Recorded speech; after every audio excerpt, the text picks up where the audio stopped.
बिटिसिआव थानाय गासै निउस चेनेलफोरखौ आं खावलायबाय आं जाबाय सालबारि समस्तिनि बेन्दोआव थानाय सनपेरा गामिनि आं सासे गोजाम मण्डल इन्टारभिउ पास जानाय ट्रेनिं पास जाना थानाय मानसि नोंथांमोना आंखौ नायफिनदो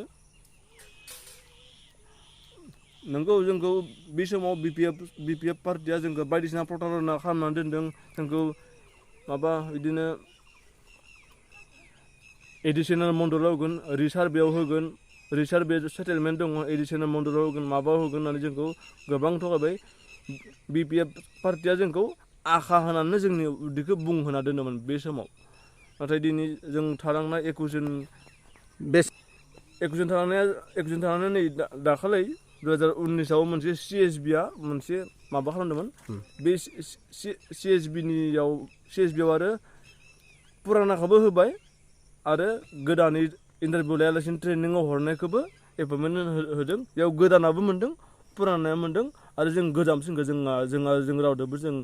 थाखा फैसानि लेनदेन खालामिखाय जोंखौ माने गालांदों बिपिएफआनो दंमोन बे समावबो 19आवबो बिपिएफ सरकारानो दंमोन घुस लानानै साख्रियाव थिसनदों नाथाय इयाव मोगथाङावनो सिरि बिदिनो गावबा गाव चेनेलनि थ्रुयै घुस लानानै साख्रियाव थिसनदों बिटिआर सरकारनिसिम आंहा मानगोनां प्रमद बर' सार आं दिनै बाक्सा डिस्ट्रिक्टनि सासे